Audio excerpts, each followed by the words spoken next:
ഒരു എക്സാം ഒക്കെ കഴിഞ്ഞ് ആകെ തരിപ്പണയിരിക്കുന്ന സമയത്താണ് ഒരു യൂട്യൂബ് ചാനൽ തുടങ്ങിയാലോ എന്ന് ഞാൻ ആലോചിച്ചു. സത്യം പറഞ്ഞു കഴിഞ്ഞാൽ റിയാലിറ്റി എന്നൊരു ഒളിച്ചോട്ടം അത്രേ ഞാൻ ഉദ്ദേശിച്ചിട്ടുണ്ടായിരുന്നുള്ളൂ. പക്ഷെ എന്ത് ചെയ്യണം എങ്ങനെ ചെയ്യണം എന്നുള്ള കാര്യത്തിലൊന്നും എനിക്ക് വലിയ ക്ലാരിറ്റി ഉണ്ടായിരുന്നില്ല. അതായത് കണ്ടന്റ് എന്ത് വേണമെന്ന് എനിക്ക് ക്ലാരിറ്റി ഉണ്ടായിരുന്നില്ല. അപ്പൊ ഞാൻ എന്തൊക്കെയാണോ അറിഞ്ഞത് ആ കാര്യങ്ങളൊക്കെയാണ് ഞാൻ ഷെയർ ചെയ്തുകൊണ്ടിരുന്നത്.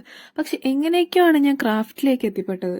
പക്ഷെ ഈ ഒരു ക്രാഫ്റ്റിംഗ് പ്രോസസ്സ് അതന്നെയായിരുന്നു അതിന്റെ ഏറ്റവും വലിയ ഹീലിംഗ് എന്ന് പറയുന്നത്. ഈ ഒരു വീഡിയോ എടുക്കുക എന്നുള്ളതിലുപരി ഞാൻ ഈ പ്രോസസ്സ് ഭയങ്കരമായിട്ട് ഇഷ്ടപ്പെടുന്നുണ്ട്, എൻജോയ് ചെയ്യുന്നുണ്ട്. അപ്പൊ പറഞ്ഞു വന്നത്, നിങ്ങളും ക്രാഫ്റ്റിനെ ഇഷ്ടപ്പെടുന്നവരാണെങ്കിൽ ഈ വീഡിയോയും എന്റെ ചാനലും നിങ്ങൾക്ക് വേണ്ടി ഞാൻ ഡെഡിക്കേറ്റ് ചെയ്യുന്നു. കൂടാതെ തന്നെ ഇന്ന് നമുക്കൊരാൾക്ക് ഹായ് പറയാനുണ്ട്, അജ്വ ഫാത്തിമ. അപ്പൊ അജ്വയ്ക്ക് ഒരു വലിയ ഹായ്.